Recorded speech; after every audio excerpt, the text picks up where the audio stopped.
What's up, guys? Welcome to Real as It Gets podcast. My name is Chayse Lucci. I'm from Sharpsville, Pennsylvania, graduate of Kent State University, and these are my two boys. If you want to go ahead and introduce yourselves. Guys, my name is Hunter Hoy. I'm from Mercer, Pennsylvania. Also a graduate from Kent State University and going for my master's in accounting. Yep. What's up, boys and ladies? I'm E. Wiley. I'm from Charlotte, North Carolina. I also went to Kent State, graduated with aviation, and I now work in private aviation. Can't wait to talk to you guys and tell you our story. Hey, go Flashes, baby! Best football team around. Who wants to be the guy to go ahead and let this audience know? How did we meet? How did we come together? What's the basis behind us three? So I guess I'll do that part since I've been around the longest. So how we met, we were in Kappa Sigma together. I was the president. I joined in fall 2019. These guys joined, 2020 and then 2021? Yep. Okay, so...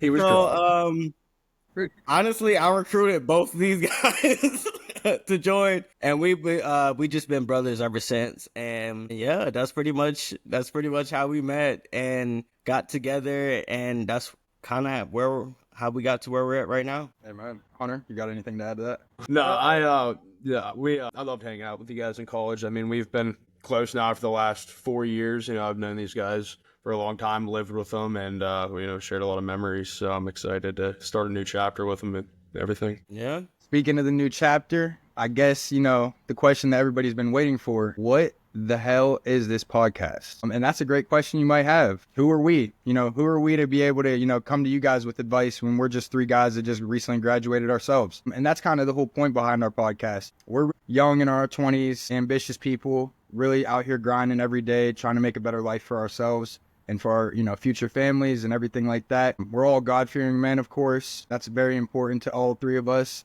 Without the big man upstairs, none of this is possible. None of these relationships would have been possible. And Exactly. yeah, we're ready to bring the real news to you, real life situations, real advice, just from some real ass dudes. So that's pretty much Yeah. what we're here for. And we're really excited to get this thing going and to be able to interact with everybody that's interested in watching.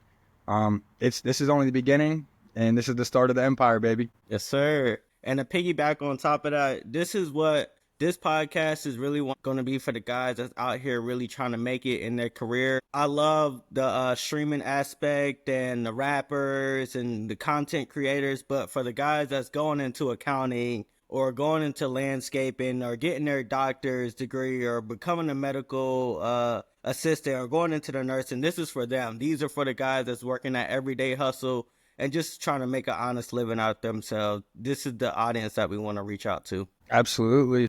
With that being said, I think it'd be a good time to get into one of our first segments, and you guys can kind of get a little bit of feel of, who we are and how we really handle our real life situations. Exactly. First question I have for you, Elijah, if you want to share a personal story or maybe sometime you went through a bad situation recently, how you handled that and, what you learned from it.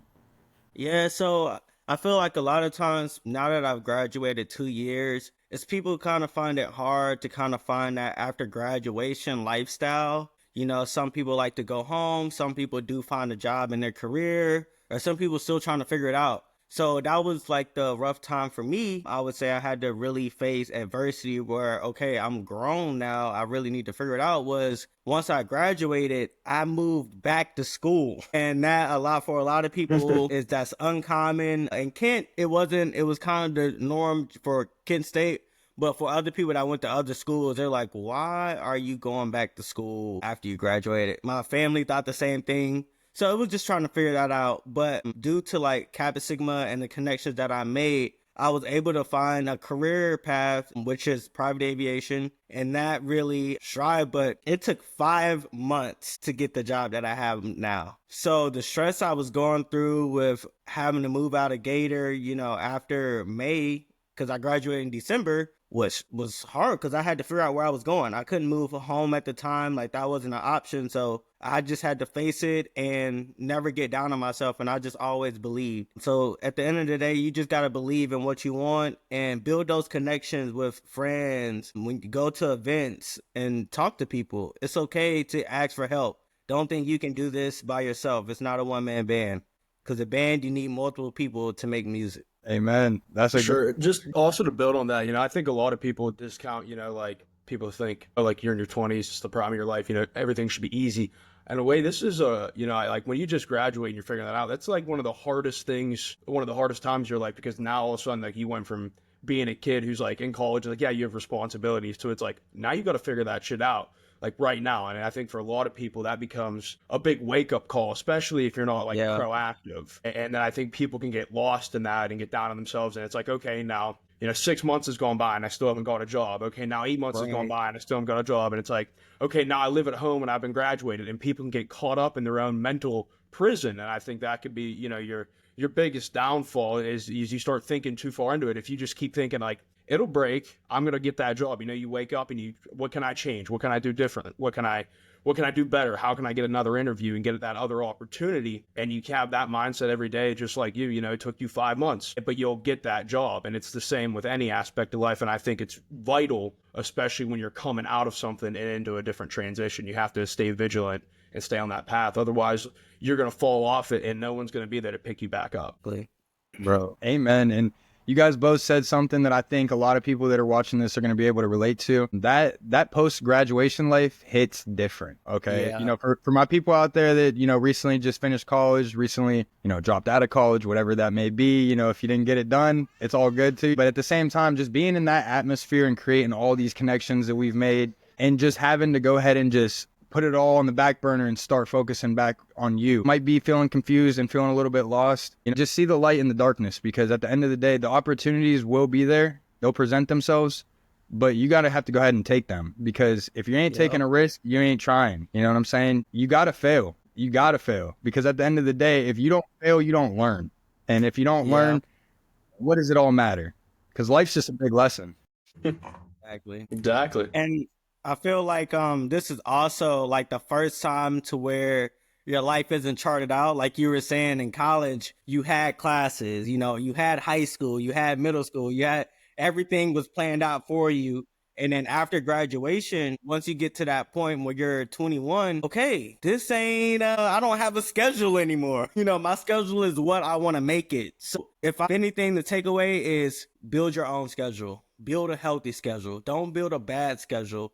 You can build a bad schedule, and that's just hanging out at the crib, smoking all the time, not working out, not reading. No, build a healthy schedule. Make time for yourself. Make time for self-care. Make time for the gym. Make time to, learn how to cook or pick up on something that you didn't do back in the day. Just build a healthy schedule after you graduate, and I promise everything will work out flawlessly at the end. And another thing I'd say is be proactive. Like it's never too late to change, and it's never too late to adapt and say, okay, I want to do something different. But if you're proactive in the beginning, I think it'll open up. Like if you know what you want, obviously you're young, you're not going to know what you want out of life. But if you have an idea of like, okay, this is where I want to be, and shoot for the stars, and hopefully you land on the fucking moon.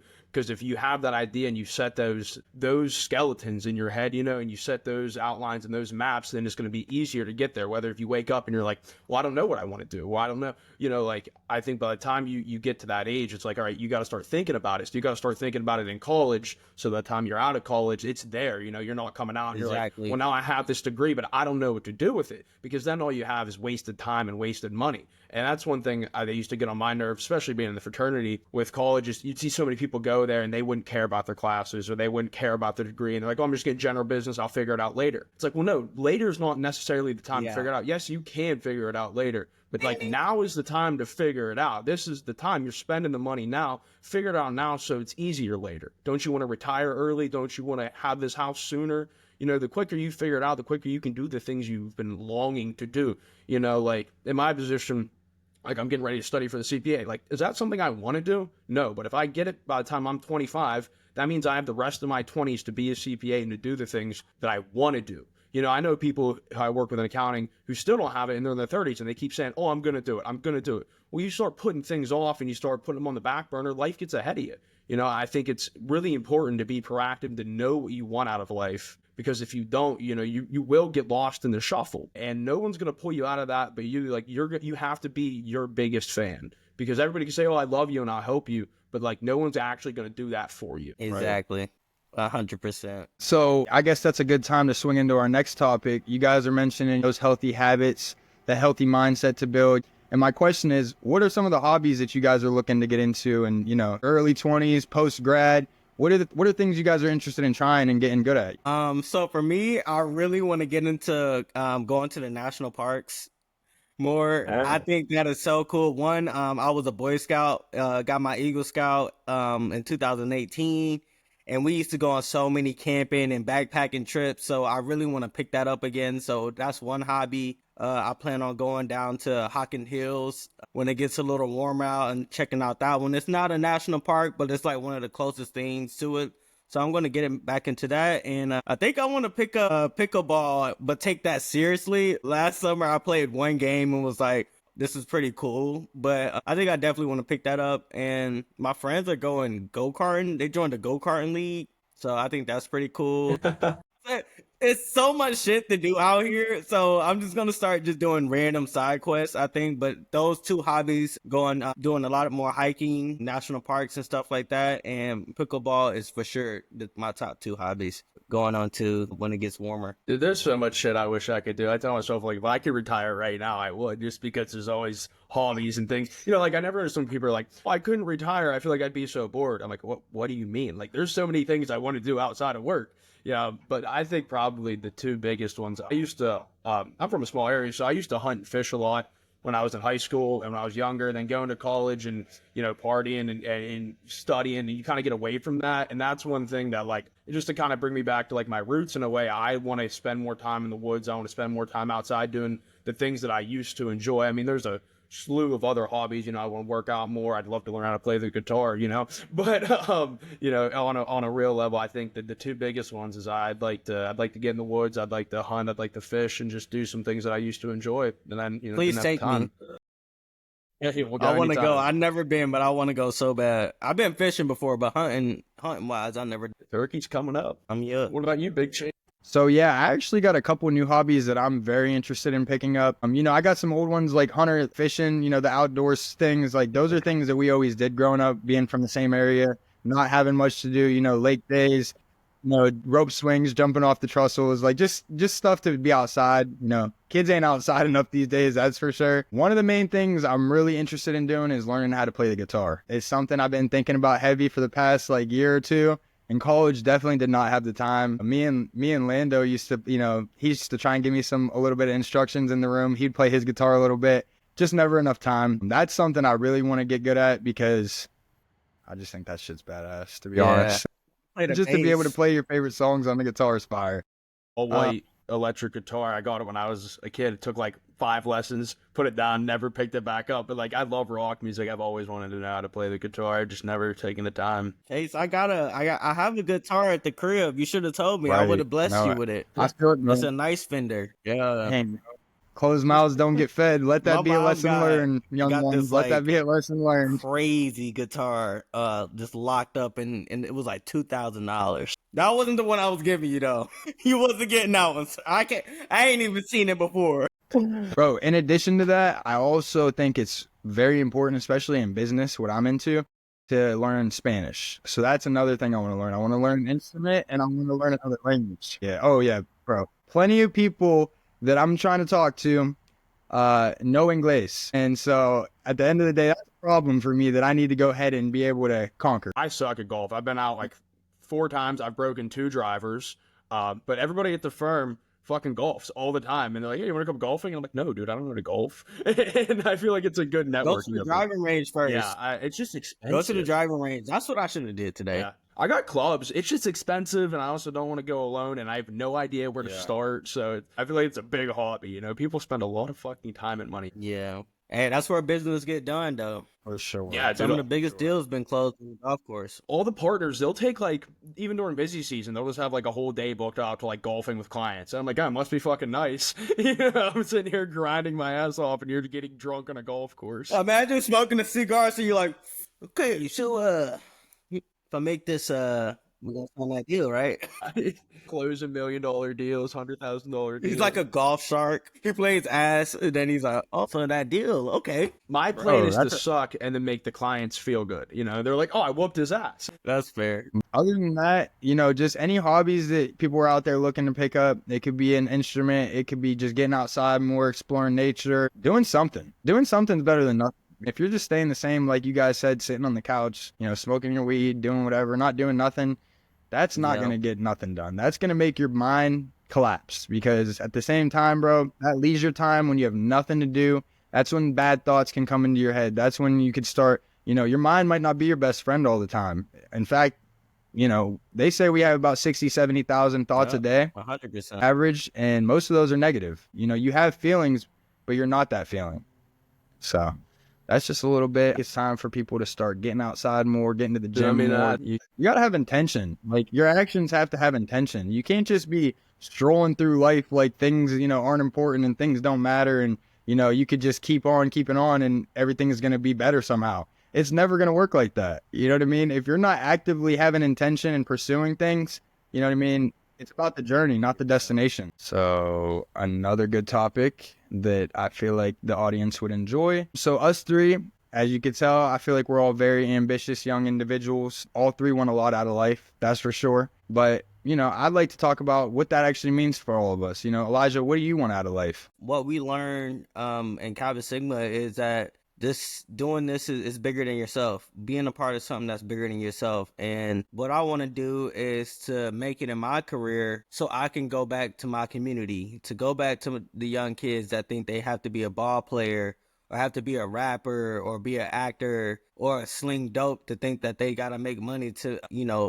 make it in life. And in order for me to do that, I have to do what I need to do in my lifestyle and in my life to make that happen. So that's my why, is that this is bigger than myself. I want to come back, do what I make it in what I do, and then return it back to the community tenfold. It's awesome. My why, I what I want out of life on a base scale, kind of what I want out of life is just, I want to be comfortably successful. Like, everybody wants to strive to be a millionaire, and they want to, and obviously, like, everybody wants all those things, but like, on a real note, I just want to be able to have a wife and a family and to set them up comfortably. You know what I mean? Like, I want to be, of course, I want to be exuberantly successful, but on a base level, I think I just want to be happy where I'm at. I want to feel comfortable, and I want to feel succeeded in myself. I want to be able to provide things for my kids and my family and my extended family and my friends, and to do the things I want to do, and to set up life for them. And then, not only that, everybody you come in contact with, the whole goal, the whole reason to be here on this earth is, to make it a better place. So I just want to be a good person and just strive to accomplish those little things day by day. 100%. Bless you. Bless you.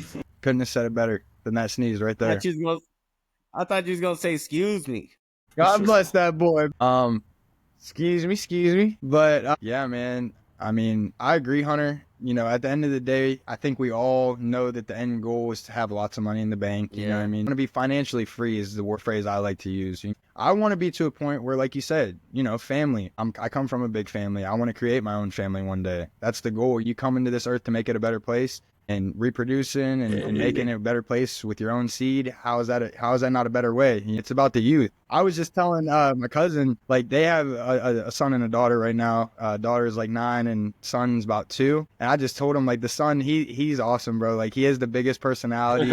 and keep in mind, I'm not in a rush. I'm waiting. Okay. But you see, like, the youth just running around and it's just so inspiring. It's like, that's the next leaders of America. You know what I mean? Those are the people that are going to set up our future lives. At the end of the day, we're the ones getting it right now, but eventually we'll be the old heads. Eventually we're going to be the ones, we're going to be relying on what these little dudes got to say and what they're doing. So to me, it's all about the balance. You got to, have the drive and have the work ethic to go out and get it and make it possible for you to have that good life.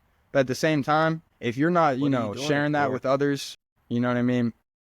Then what's it really matter? Like, there is a fine line between all of that of, you can be too far on one spectrum and too far on the other spectrum. One thing I always find is funny too is, like, people who don't want to have kids. I feel like that is, like, at least, like, from in my head, that's like a primal goal in my life, because, like, that's creating the next generation that's going to carry on my legacy. You know what I mean? I think It's like one of the only reasons to be around is like, yeah, I want to be successful, reproduce, raise a little me, you know, he's going to reproduce. And then one day I'm going to sit at a table and I'll be like, yeah, these all came from me. Like, you know, I'll be old and I'm like, yeah, that kid, you know, that came from the start. It started here inside of Right. me. You know what I mean? And I think that's just a really cool, it's like a tree. It's a really cool thing to think about. Right.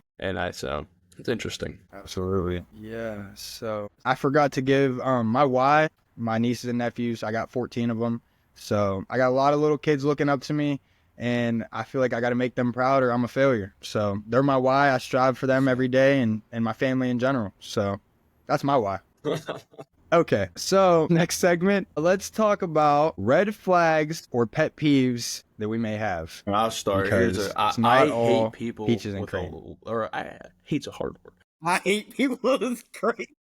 I mean, I do hate people, but no, a pet peeve that really does is just bad manners. You know what I mean? Like I'm not somebody who like loves crowds. Like, you know, I like to go to concerts, I like to do stuff, but like I kind of get anxious around that many people at once, and I just don't like people with bad manners. Like when you're bumping into somebody, you're not saying excuse me. Like when you're leaving a bar and you're shoving through everybody. I mean, I think even when you're hammered, there's just one word. You know, it's just like, hey, sorry, excuse me. Hey, sorry, excuse me. Yeah. Get out of there. I just saw that's something that really gets on my nerves is, you know, people not saying thank you. You know, I just think that's like a simple parenting technique that goes very far in life. You know, it'll take you more places. You get more with sugar than you do with salt, right? So like I think people see that too, especially in like a professional workplace setting and everywhere else. If you have good manners, I'm not saying you have to be white collar, prim and proper, but you know, if you have those good manners, I think it'll take you further than not. Yeah. What would you say, Chase? It's one of your pet peeves. Facts. Well, all right, one of my pet peeves. I mean, that's a good one, Hunter. I can't stand when people are just ignorant in public and just don't know how to act. Like, who raised these people? Yeah. It starts. You know what I mean? I can't blame them. I blame who raised them. But one of my pet peeves, I'd say, especially down here in Florida, is bad drivers. Okay, I can't stand people that just don't know how to drive. Like, who gave these people their license? Okay, because I just got rear-ended probably about a month ago, and it was completely avoidable. It was just something that shouldn't have happened. I mean, I watched the whole thing. I knew it was going to happen. I saw her flying up. It's just like, hey, slow down. Like, we're at a dead stop here. There's no going through. Like, so I guess, like I said, just being a bad driver and just. I literally had the same thing happen to me in December. I got fucking rear-ended at a dead stop. Dude didn't even stop. Hit me just going like 35 miles per hour. The crash champions guy reading my car was like, yeah, he didn't use his brakes. I was like, oh, nice. That's why my neck hurts. Gosh. Pay attention to them. Yeah. That's why I'll never buy a red car again. I got in so many accidents with a red car. Probably got some tickets too. I'll never buy a red car again. But I would say my Before you do that, what does a red car have to do with anything? You have a red car, like you're more likely to get into an accident. I thought that was a ticket. Or I got a lot of tickets in that bitch. I know. I've heard that theory is if you have a red car, you're more likely to get pulled over. Yeah, I got pulled over a couple times. Got my first ever ticket in that car in West Virginia. Bang. But I would say one of my pet peeves is when people are too emotional. Like, it's okay to be like sad as shit sometimes, but like over certain shit, it's like, what are you crying for? Or like, what are you upset about? Or like applying emotions to things that where you're not thinking like ethical or logically. I was like, we can't do that because you can't think clearly with emotional thoughts. So that's like one of my pet peeves is like, you're not thinking about it, you know, in the right perspective. No, that's very true. I mean, yeah, you know, when you go into anything hot-headed or full of emotions, it clouds your judgment. And I know I've definitely been a victim of that myself. Sometimes you lose yourself in the train of thought. But yeah, it's definitely something to watch for. Absolutely. I have another one. Good pet peeve of mine and something I hate to see. I hate to see wasted potential. And when I say that, I hate to look back and, you know, you meet with so many people along the way. And unfortunately, you know, on that path, a lot of those people are going to fall off just because of, you know, their own actions. And the thing is about it, you know, when I say I hate it for them more than I think they hate it. You know what I mean? Like when I see something in someone and I see that you have more than you're giving yourself and more than you're putting for yourself, it's just kind of like, it just makes you shake your head. It's like that person could have been something or that person can be something, but they're getting in their own way. You know, the only person that can stop you is you. Sometimes I'm like, dude, I have enough stress for, like everybody, can I give you some of mine? Like I tweak out about stuff, and then you see other people and like, they're just like, nah, la-di-da, like it'll be what it'll be, it'll happen. And in a way it's like, well, that's cool, and I envy you for not tweaking out and, thinking everything's gonna be fine. But it's also like, how are you so calm? And, if you just applied yourself a little bit more, maybe it would be better. I think there's like a lack of caring sometimes in people. Yeah. And I would lead into my other one, to piggyback off Chase, would be like when people don't take accountability. Accountability. I had to think about that one for a second, but when they don't take accountability, English, motherfucker. like always want to play the blame game. Like can never take fault for their own actions. Yeah. I think that might be my biggest one. Everybody can play the blame game, It's a lot easier to throw it on someone else. Yeah. But just own up to your mistake. Everybody makes mistakes. Like you said, these are all lessons, Don't always play the victim. It's okay to, own up to your mistakes and, That is like the true statement too. Like I think I've learned way more from life off of the things I've lost or broken or, done wrong than the things I've done right. Even at like work, like, if I can do something right 100 out of 100 times, am I learning anything? No. But when I take that chance and I get something new, and yeah, I'm probably going to fuck it up. But then I get that back with that red ink, and it's like, okay, well, let's build on that. Let's try it again. And I think, you have to make mistakes to succeed. No one ever does it right the first time. And if you do, let me find you, dude. Let's start a business. Hey, man, I saw a quote about that today, actually. It said, if you want to feel better, you blame someone else. If you want to do better, you blame yourself. And that's such a simple, so true of a quote. It's like, if you start, blaming the world and blaming everything for everything happening to you, it might make you feel better just by throwing it to someone else. But you're not going to ever get better from that. It's about that accountability. It's about, taking, direction in your own life and being the driver of your own life. Don't just sit in the passenger seat and hope for the best. I mean, I can even say it's yours, so like, take God, like, why am I getting dealt such a shitty hand? But, instead of focusing on, the hand you're getting dealt, focus on how to change it or what's next or, how to grow on it. It's so easy to be like, oh, everything's just kicking me when I'm down. I'm just going to lay down and take it. Well, instead, just get back up, and try again. You might have a shitty hand, but that river might just be right for you. Gotta wait for that last card, baby. And if you play poker, you know what I mean.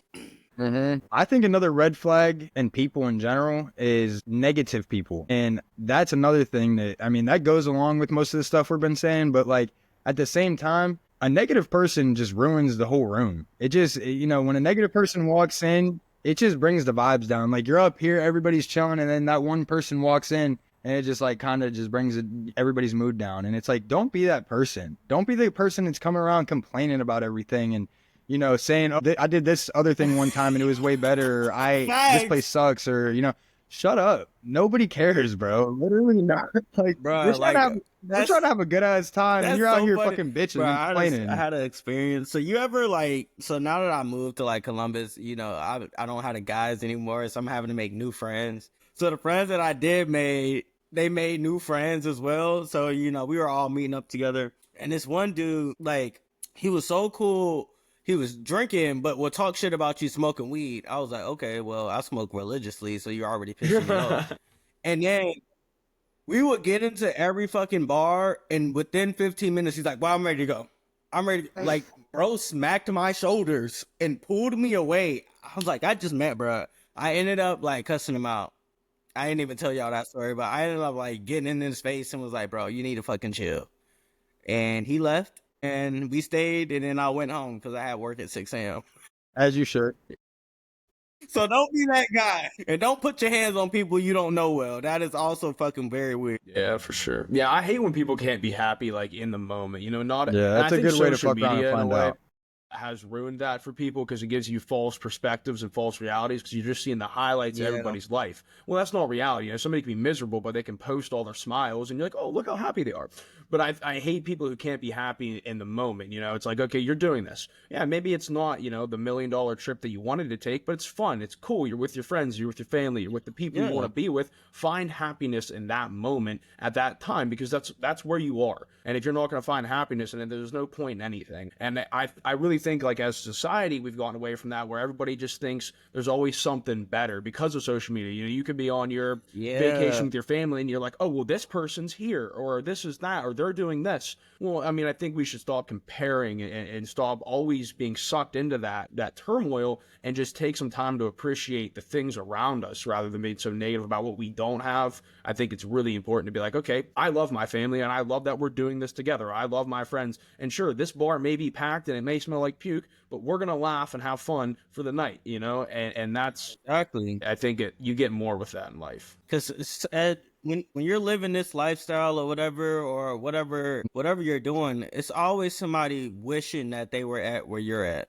You know, so be grateful for what you have, like Hunter said, and you know, don't be a Debbie Downer, bro. Don't. It's not cool. But it is okay to be down sometimes, you know? Like sometimes you get kicked in the nuts, you got to say ouch, you know? But you just got to then get up again. Shake it off. Shake it off. Shake it off. Shake it off, say ouch, and walk it off. Like me, break your bite. Shout out to the Eagles. Yeah. Shout out to the Eagles. That's still very Is that what you impressive said? to me. Did I hear that right? I'm not gonna lie, we're having a When tough did you little get free that shirt? agency. Yeah, that's. I mean, I was fired. See, you can't even take a compliment. Negative. worry about See, that. don't be that guy.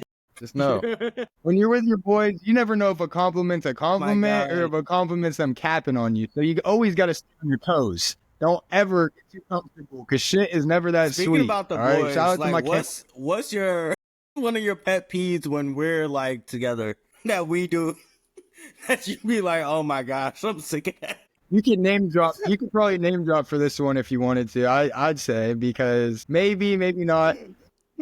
I think that honestly is, in a way, one of my pet peeves is being like that, you know, just being a belligerent drunk. You know, I think it was like really cool when I don't think I'm a belligerent drunk anymore. I think it was fine when you were in college and I tried, I was a belligerent drunk for a while, but like now that I'm like out of school and older, like I get drunk, but I'm also not like, I don't know, when you go back and you're like, damn, they're like breaking shit. I think like you kind of grown out of that. I thought that was the weirdest shit. Like when we got home and people would just break shit. I'm like, why are you breaking your goddamn lamp and you need that tomorrow? Like, what are you breaking your chair for and you have nowhere to sit tomorrow? Like, what are you doing? I understand. And they be breaking their own property. Because I've done it, you know. What are you doing? But I think you got to grow out of it. So like now, you know, like when I'm hanging out with people who are my age, I'm like, nah, you cannot be that drunk. You are too old to be that drunk now. You know, it's one thing when you're in school. But now, you know, it's like you cannot be that drunk anymore. I'm only getting that plaster when I'm on vacation. Like, when I go to Nashville in July, I am getting absolutely sauced. Celebrate. Shout out to the boys. You know, shout out to what they're doing. You know what I mean? I feel like we left them in good hands, you know, with all the work that we put in and the people before us as well. Hopefully, you know what I mean? They can succeed and do more than we ever did. Yeah. You know, philanthropy season is here. Let's see if they can break that record. You know, not to toot our own horns a little bit, but Hunter was the treasurer when we raised $33,000. That is a Kent State record, actually. So bang and bang again, because I don't know if that record is going to be touched anytime soon. I have a hard time seeing it. But shout out to the boys because I want you guys to be inspired and I want you guys to be able to, you know, do better than we ever did. Yeah. You know, at the same time, I don't want to be at the top and just hold that record. I want it to be broken and I want them to shatter. Because again, it's about the youth, and the sooner that they realize that and want to, you know, quit breaking TVs and front doors. Dude. No, that's I don't. You know, I think, you know, those times are fun though. Yeah, but back in the day, I liked breaking a couple doors. I didn't have a door for a while. Yeah, but I didn't break it. You know, somebody else broke. My gosh. Yeah, honestly, and another big thing that you mentioned, Hunter, I really agreed with, is just about the whole social media aspect of things too. You know what I mean? Like, I wish so much that somehow we were able to like go to college in the 90s, you know, or go to college in the early 2000s. Like, bro, everything's so, in the 80s would have been even crazier, but like everything's so digitalized and photographed and videographed. Like everything is on the internet. You can't even, like, we couldn't do anything without, you know, the IFC breathing down our neck and making sure everything's up to code and up to their recommendations and requirements and this and that. And it's like, dude, we're just going to the bar. We're just trying to have fun. Like, isn't that what we're here for? Like, we're 21. You just got to be able to, you know, distinguish that real life from the social media, because social media is a trap. It'll catch you, and it'll, like you said, Hunter, those unreal expectations. You know, people are comparing their behind the scenes of their real lives to people's highlights that they're posting on the Killer, internet. bro. And when you're doing that comparison is going to be the killer of all your joy, because there's no comparing what you go through on a daily basis to what somebody's posting on Instagram every week. But what I'm really worried about is not like us. We kind of understand it also. Like, we didn't have social media like our entire lives. Like, yeah, you know, we're younger, but you know, like, I don't know. Yeah, like I grew up going outside and everything. You know, like I didn't grow up with a phone. I didn't have a phone until I think I was like 14, you know, an iPhone or something. And that might have even been young at that Bro, I'm time. hitting the phone at second grade. But I might have been 13. I was like 7th grade. Like when I had like a fucking BlackBerry phone, but not like one you play games on. But like, you know, those like younger kids, you know, have that, and then they see all the social media, they're going to be experienced the shit sooner. Parents aren't going to watch, you know. And then also, like, I think it just kind of melts their fucking brains. Like, instead of, you know, being like using your imagination, playing with action figures and be like, yeah, this couch is a mountain and these toys are real life, you know, like kids are locked into these like predisposition things like video games. Like the story's already built for you. There's no exploring that. You know, I think that hurts your mental development in a way. And so I think it's going to be interesting to see how like this next generation, you know, 5 years, 10 years behind us is going to be when they're like our age, because it's like, how is that going to affect you in the long run? You know, it's easy to say like how it affects you. I feel they're going to know a lot more. They might. Since they're online so much, they're able to just look up shit. Boom, boom, boom, boom. They'll be very more knowledgeable than we were at their age. Like, they'll know more about like sex. Like, I didn't even know about sex until like middle school. It's like 8th graders or like elementary kids talking about like fucking and shit. Like, I'm like, what are you talking about? Or like, like you're getting picked on for wearing like clothes from like Target or shit. They expect you to wear like essentials and Jordans and design. I'm like, bro, what are you like? I was running around. I didn't designer. Yeah. The one thing I never ran around is Skechers. I always had real shoes, but a nigga was wearing Guess and Gaps and shit back in the day. There's nothing wrong with the Guess and the Gap, dude. I used to work at the Old Navy. Yeah, I still wear well, not so much now, but I got a Guess watch. That shit's fire. Elijah, you said something that I want to, you know, mention about is you said that you think that this next generation could be more knowledgeable. And I think that's a very controversial take for you to say. Maybe not even controversial. Maybe it's just a hot take for me, because I think, yeah, their quantity of information is going to be more, but what's about the quality of that information? What is half the shit? They're not researching. They're not finding, you know, informational videos most of the time. This is strictly is, you know, it's harder to draw something new in 5 seconds long most of the time. Recreate a drawing, and I think with like the invention of AI and stuff, now we're going to see more recreating drawings, and I've even seen it in like my own college experience. So when I started school, you know, ChatGPT wasn't a thing, and you know, all my accounting homework I had to figure out how to fucking do based on the book and Google, and you know, I had to find problems that were similar and try to work them out. Where now, you know, you can dump a problem into ChatGPT and it tells you how to do it instantly. And it's like, okay, yeah, I can recreate that. But you're not taking that mental strain of trying to learn how to do it with different numbers. So I think in a way it's more knowledge, but it's less knowledge. Like it's quantity over quality in a way, because everything's already kind of predispositioned for you. It's a lot easier to get it, but you know, it's also a lot easier to cheat and to cut corners than it used to be. Yeah. So I don't know. I guess it both ways. AI can cheat. Yeah, for sure. And I see both ways as well. Definitely it's more quantity over quality for sure. But, you know, to be an iPad kid, you know, that's paired. Maybe it ain't all just scrolling. Maybe they're not just on TikTok and Instagram Reels. You know, maybe they're actually looking up informational shit on YouTube. Like, we never know. Well, think about you as a kid, dude. Like, what you wasn't looking up, you know. I feel like you can have a lot more conversations with like a 8-year-old now than you could when we was 8 years old. I think though, like I don't want to be a parent to raise an iPad kid. You know, obviously I want my kids to understand technology and to learn it when the time comes. But like when they're younger, I want them to use their imagination and the creativity, because I think that creates, you know, problem solving, and that helps you work through things rather than just, you know, like I don't want to be a lazy parent and just be like, here's an iPad, play on it, and I'm going to go do what I want to do. Like, I'd rather be there and be present. And I think that's a problem with it. Not that I have kids, so I really can't talk, but no, I feel like I see it firsthand. Like I said, nieces and nephews, like I seen them grow up with the technology like recently, and like, you know, it's like the younger they are right now, the earlier they're getting the technology in their hands. It's like, dude, I have a nephew that's 7 years old and he gets the new iPhone every year. Shout out to my brother for hooking him up, but man, that boy has already had like 4 iPhones. He's only 7. Like, that's crazy. And he knows how to work that thing. Like, he'll FaceTime you, you know what I mean? It's nothing to him. Like, they become so quick to learn how to do that. Yeah, get a couple scrapes and bruises, you know. Scrapes and bruises, bro. If I have a son, pray for that son, because that boy's going to get some scrapes and bruises. Listen, I'm going to be the type of dad. My son's walking in front of me, you know, going to play in the yard. I'm going to push him over. I'm going to make him. Facts. Get up, son. Life's gonna be hard. It's gonna knock you down. Like, you're gonna have to go through it. Do dangerous things carefully. Okay, be dangerous. Take the risks, but be careful. Be cautious. Be aware. Well, if you don't, then you create soft kids, and soft kids turn into fucking liberals. And that's all I gotta say about that. I said it. It's out there. Okay. Hey, that is actually perfect timing for our next segment, Mr. Hunter Hoy. I would like to ask you a great question of how do you feel about the current state of the United States of America?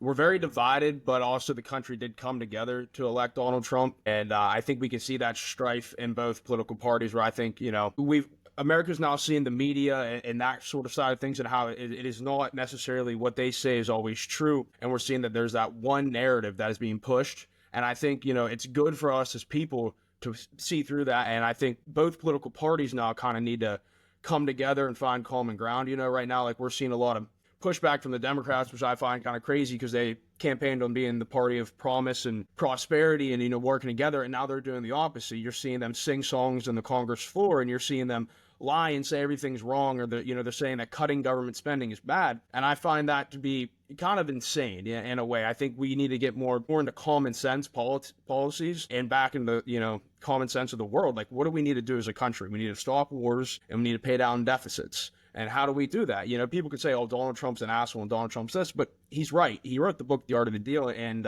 you know, the things he's trying to do is to help America in a long run sense. You know, it's easy to cut spending on one president, but then when the next one comes, it changes. You know, he talks about raising tariffs, and people question, like, why would you want that? You know, it's going to bring prices up. Yeah, it will, but it will also, if something costs just as much to make in Mexico as it does in America, the company, and I see that firsthand we audit a company that's going to be moved to America because of this, but that company is going to move production to America. It's going to take American workers to build that facility, and then that facility is going to employ American workers. Now, those people now have jobs and they have more money. They're going to take that money and put it back into the economy, and that creates that wheel. And when they have more money and that money circulates in the economy, those companies, now every company has, you know, a couple extra dollars, and then they can take that money and expand and reinvest and reemploy more people. So if you bring work back to America, it creates that circle of economy, and that way we have more money and we can pay down deficits. If you cut frivolous spending and you get rid of, you know, why are we sending millions of dollars? And it's funny, you know, the news will say, oh, it's just $25 million. Well, that's just a fraction of our deficit. Well, $25 million is a tremendous amount of money. If you were to take $25 million and disperse it into Cleveland to all the big businesses, that would help them tremendously. Why not take that money and put it in America's economy? Quit sending it away. Because if our companies are prospering, then our people are prospering and they're making more money. And that is really the end goal, is like, we're American citizens and we should be focusing on American problems. You know, I don't think America should be this police force, you know, trying to solve everybody's problems. And that's the harsh reality of the world is, you know, we can't bring up everybody, but we can focus on the people here. And I think we need to get back to that. It's weird. I think the state of America is weird, and I think it might get a little harder before it gets a little better. But I think if we can push through this and people can start seeing that maybe everything isn't always as it seems. Maybe when the news tells you this is bad, if you read about it, maybe it's not so bad. And, you know, there's a lot of knowledge out there to gain. And do your own research. Like, it's crazy how certain things went from being political to this is all emotional ties. Like, what does the LGBTQ community have to do with Texas, or, you know, putting our veterans in homes, or illegal immigrants over here? None of that has nothing to do with society and Americans. Like, I understand that those type of people are out here and all, but why are we trying to focus on teaching our kids that it's okay to be a woman at 8? Like, what does that do for Americans? And then you have women out here that their red flag is a straight man. What does that do to our younger audience that's hearing this bull junk and thinking that that's okay to think that when it's not? So I think we're losing a sight of what an American is. Like, what is an American? We don't even know anymore. No, definitely. Yeah, I think that's something that as a society, I think we need to come back to just norms. That's what I mean when I say common sense policies. Common sense. You can't open your borders and take on everyone in the world. Countries don't work that way. We don't have that much money and that much space. Men can't be women and play in women's sports. That's just a common sense thing. I don't think that should be controversial. Exactly. Having closed borders shouldn't be controversial, but all of a sudden in society, it's like, oh, I don't want to hurt somebody's feelings. Well, why are we changing societal norms for 1% or for something that has never been that way before? You look at speeches of Obama and Hillary Clinton 10 years ago, they talked about closing the border. But now all of a sudden, because Donald Trump wants to do it, it's a problem. And that's what I mean when I say the media has been lying, that they've been pushing this narrative for Yeah. their own agenda, and they're not actually helping the people anymore. And that's a sad sight to see. Yeah, they're just helping themselves, and that's where the rich get richer and the poor gets poorer come from. It's like when you come from money, yeah, a lot of things are easier. Like I have this crazy theory that's like, you got to see it from all perspective. I'm a very perspective guy. It's like you coming from $1 million home with you had a Benz in high school from somebody that had a 2001 Toyota Camry and had to work their ass off to get that. Their life story and your life story is going to be two completely different things. So you also have to take that into account. And I feel like somebody is trying to downplay you from a person that have to work harder to get to where you're at. So, everybody didn't start at the same place, but if we work together to get everybody to the same place, I think that'd be a lot better than just shitting on somebody and you already had it made. I mean, like, Perspective is everything. And that's, I understand people believe their own things, and, perspective is what creates who you are. But yeah, you're right. Everybody needs to kind of work together, and everybody needs to come together, because at the end of the day, like, we're all Americans and we all want the same Yeah. goal. Like, do we not all want cheap groceries? And it's like, how were the Yeah. last 4 years? They sucked. Why don't we try something new? Instead of like suck. saying like, oh, everything he does is bad, like, why don't you give it a fucking shot? See if the tariffs work. If they don't, okay, Yeah. then maybe they don't. But if it creates jobs and if we start producing cars in America and it creates all those factory jobs, and then you start seeing that working, it's like, why not see if it happens? What's the worst thing that can happen? It doesn't work and we keep producing cars in China? Well, fuck, we're already doing that. But you want to know one thing why I think they don't give a fuck is because who wants to work that factory job? And I think that's the biggest pushback from the left side is like, we don't give a fuck about these factory jobs. Like, we want office jobs, or we don't want to work at all. That's what I'm kind of Not like. everybody's meant to work an office job, and people need to work factory jobs because the government can't support everybody. You can't just be unemployed, Yeah. and that's not how life works. I don't give a fuck if you don't want to work personally. Right. You know what I mean? You think I want to wake up every day and fucking work for 11 hours? No, I don't want to fucking do that. That's life, And so I think people need to get away from that aspect of like, oh, I don't want this. You Yeah, need to pay your fucking 100%. bills. That's what you need to do. If you don't want it, work in that factory job and grow. Be better, But you can't just sit around Yeah. and do nothing. There's plenty of people here Stack that can that, fulfill yeah. those fucking jobs, and that is a fact. I think y'all should check out this song called Entrepreneur. It's by Pharrell and Jay-Z. He said this one line. He's like, if you don't have it now, if you can't buy the building, at least stack the shelves until you can buy Exactly. it. And I was like, damn, that's like the real shit. Like, and everybody's trying to get it now. I'm like, it's okay to start somewhere and build. Like, build. Don't think you need to, try to spend $20,000 on a gambling deal and then you blew all your money, or get into day trading, but do your research. Just don't jump into shit or give somebody money to help you grow your money. Learn it and learn it for yourself, so when you do go into that, okay, this is my outcome, because everything has a cause and effect. I think that lack of work has also come from social media, where people are like, oh, I'm too good to do this, or I'm too good to do that. It's like, you're not too Yeah. good to do anything. You know what I mean? You are only that good when you make yourself that good. I'm not too good to work at a factory job. You know what I mean? No, Like, if I exactly. get fired from my Same. accounting job and I can't find a job tomorrow, you think I would just sit around and cry? No, like, that's life, and you got to figure out how to maneuver those avenues. But people, I think, they think it should just come now. I should just be a millionaire tomorrow. It's like, well, no, that's not how it is. And even when you are a millionaire, you're going to have problems. Yeah, life is still gonna life. You just gonna have more money to take care of your feelings, and I think that's another thing. Like, hey, the more money you have, the less the shit hurt. It still hurt a little bit, but you can goddamn You know what? I'm gonna go buy that goddamn BMW I was That's talking what my mom about. always told me. You want to cry in the back of a Honda, or you want to cry in the back of a BMW? Yeah. Nah, fuck. I'm just gonna go to Belize real quick for 2 weeks, to cool off. Like, that's a lot easier than fucking you go home and ain't Go got home and eat shit. your ramen Like, noodles. shit, I still can't even eat today. I'm fucked up. So that's what it all comes down to, is just having that financial, like what we talked about earlier, just having that financial freedom to just, even if you are in a downtime, you kind of, can just take care of yourself, treat yourself right. That's what we all want. Because life is gonna life at the end of the day, but Bro. it might not hit hard. It might hit a little softer when you can goddamn, take yourself to get a nice little steak or something. Hey It man, ain't tricking if you got it. it ain't tricking if you got it. You know? Hey, and if you ain't got it, don't buy it.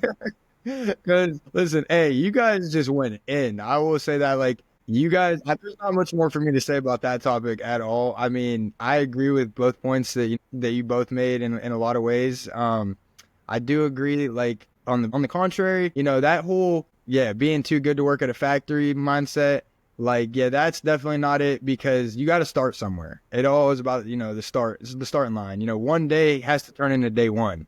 At the end of the day, you can't just keep sitting and thinking about it. It starts up there, but at the same time, sitting and thinking about it ain't getting you nowhere. You know what I mean? It's just like, how many people have great ideas every day? They want to be, I could invent, some people might have thought of an idea that hasn't been invented somehow yet. But think about how many people might have, had a great idea and did nothing with it, just sat with it, just never put it in any motion. For example, this I think like 2 podcast, years. this is an idea, Elijah, you and I have had for a while now, okay? And at the same time, and we had 2 years of sitting and thinking about it, okay? And it never happened. You always think you got time later to do it. You always could start it like one day. But at the end of the day, if you don't start with day one, it's just going to be an idea. It's not going to end up being anything. And then that's the same thing for even being a worker's mentality. Like Hunter said, I mean, some people aren't built to work in the office jobs. Yeah. That's the same thing we learned back in Kent. Some people ain't built to be leaders. Some people are built to be workers in life. The workers make the world go round. There's nothing wrong with having a regular job, quote unquote. And everybody wants to be king and queen Here's nowadays. a fun thing to think about. So we talk about factories, and like people don't want to do factories. Detroit, the city of Detroit, became one of the biggest cities big in factory America. state or city. Became one of the biggest cities in America solely on producing cars, solely on factory work. That city became one of the richest cities in America because of that. And in the early 2000s, we started shipping or started changing car manufacturers from America overseas. So all these factories that people are quote unquote saying, oh, nobody wants to work in these factory jobs. Not true. I know people work in steel factories and they make good livings, but all these factories left Detroit and moved away. They moved to Mexico. They moved to China. What happened to Detroit? I mean, look at the city of Detroit now. It went into poverty. It turned into shit. It went from one of the, it was always had crime issues, but it went from one of the nicer cities in America to a bad city in America in a very short time because all those quote unquote jobs that nobody wants left. I disagree with that. I think if you can pay people a living wage, people will work the job. And that's evident in history. I mean, people worked those jobs before. And I don't think that it's fair to say that people are now too lazy to work them again. I think, maybe we should give ourselves more credit as a society, We were the society that produced enough weapons in like a 2-year span to help win World War II. While everybody else was fighting. We weren't even ramping weapons. All of a sudden, we decided we're going to get in that war. We switched our factories to produce tanks, and we did it. And it's like, where's that American mentality? Where's the we're the best and we're going to do it? Like, where's the we're going to work to be the best and produce everything? American products used to have a name behind them, and it's like now it's like, well, I'd rather just buy it from China because it's easier. Well, that doesn't make any sense. Yeah. And I think now we're starting to see with like this Trump presidency, it's like, okay, it's okay to be a man. It's okay to do men's shit. Men are dumb, and it's okay to be dumb. But like when you bring that back, I think that'll also bring back that sort of patriotism because you're not demonizing half of your society and telling them they should be something that they're just chemically not going to be. You know what I mean? Mm-hmm. Right. No, I was thinking about the fucking Teenage Mutant Ninja Turtles movies. They were actually fire. I've actually never seen one. Did you see the new one that came out? The more animated No, but I heard one? it was pretty good. It was fire. You should Speaking watch of it. movies You and should stuff, watch I it. mean, here's a fun thing. The downfall of Disney with Marvel and Star Wars, like the two biggest franchises, and how they've just absolutely fucked them. It's like, how does that even happen? It's insane. You know, they hired Kathleen Kennedy to run Star Wars, and she's just absolutely taken a shit on that entire franchise. I think Disney's literally lost money on Star Wars still, and they've had it for like 5 years. It's kind of crazy, but That's definitely crazy. I still want to see that new Captain America though. and it's so sad because like I've seen every fucking Marvel movie. No. And I'm still like a dedicated fan, so I keep watching them, and they just keep letting me down every time. Did it suck? Yeah, no, it sucked. It sucked. I watched it. You know, Red Hulk. Remember Red Hulk was all up in the previews? Red Hulk's barely in the movie. Barely. 5 minutes. I mean, like you said, it's like, it sucks also because like all the main actors from Marvel are gone. I mean, And now like they almost need to just like have that hard reset. But also I think just like the changing of like the movies and how they're filming them, like they're too focused on like woke shit. You can see that in like Star Wars. Like Acolytes sucked. You know what I mean? Like they made a Star Wars show about like the old Republic. It should have been great, and it was like the worst show I've ever seen. I wasn't too invested in the Star Wars. Like I seen the movies and shit, but I wasn't. Like I watched Clone Wars. That was about as close as I got to on Cartoon Network. Being like a dedicated fan. all right. I have a question for you guys since we're talking about movies. So, what is either your favorite movie or your favorite TV show? It could be either or. Drumline. I don't think I've ever seen it. Nick Cannon. Nick Cannon. It's a Drumline. Yeah, he's a star. Fucking ain't Nick Cannon in Drumline? I've never seen it. Yeah, I thought that's you just questioned it. No, Nick You know I'm Cannon's a band goofy ass. kid. That's your favorite I movie, grew up in really? music. Why? Let's hear why. Like I had the whole costume and shit and everything. Like I knew that's why. yeah, like I had it all. Like I had my own snare drum. Like I had my trombone. the I used to march costume. around the house and shit. Yeah, that shit was real. Like I saw it in a play. It's called Drumline Live. Yeah, You were a band kid. like I watch that show every year. If we're talking Hunter? movies, I gotta pick the trilogy. Lord of the Rings is my all-time favorite, trilogy movie set. I watch it every year, probably multiple times a year. I just love that fantasy setting in the world, and I think there's like a lot of great messages in that movie. I mean, I literally have one tattooed on my ribs, and that message is my favorite quote of all time, and it's all you have to decide is what to do with the time you are given, and that's something I like to live my life by, but also just like watching that movie. Yeah, sure, it's a medieval fairy tale, but there's a lot of like semblances of life, like of his hardships and that whole journey. And I just felt that it's a great written book, and it's a wonderful movie, and so it's got to be my all-time favorite. I saw the Hobbit. Hobbit's good. I saw It's the Hobbit. no Lord of the Rings, but it's good. What's the little creature? Oh. What's like the famous line or something? My precious. My Yeah. precious. Oh my gosh. That motherfucker looked like Chayse a little bit. I was gonna say the same about your little ass, motherfucker. Y'all the same height. But anyways, so my favorite movie, Hunter, I like the trilogy idea that you went with, but the movie I'm gonna go with is actually a 4-pack, the Matrix series. Did you watch the most recent one that came out Actually, last never year? saw that one. Or Wait, they I saw dropped like another half of it. I Matrix? never finished it. Hey, Could Have Been Love comes out tomorrow. Bro, I'm too invested into that right now. It is so fucking fun. I get it. Like, I get the whole, like the vision was perfect. Like, the way he executed that was just amazing. Like, he has the most ratchet chicks that they could ever find around the country in this show, thinking that they're really about to find some love. Most of them don't. Most of them just want the 50 Oh no, bands, T Grizz which might is get which is turned out. valid. The 50 bands is a lot of money. You know what I mean? To somebody. I'm gonna have to watch it. T Grizz is in love with that man, bro. It's a good show. I would watch it. It's a YouTube show. It's pretty damn funny.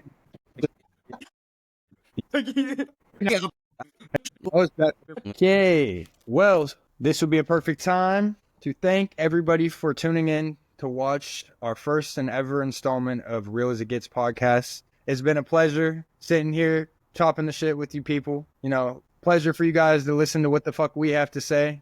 We're very thankful for this opportunity for you guys to want to tune in and become a part of the support crew. My name's Chayse Lucci. This is Hunter Hoy, Elijah Wiley. Yeah, dude. And we're signing out for this week, and see you on the next episode as Real as It Gets.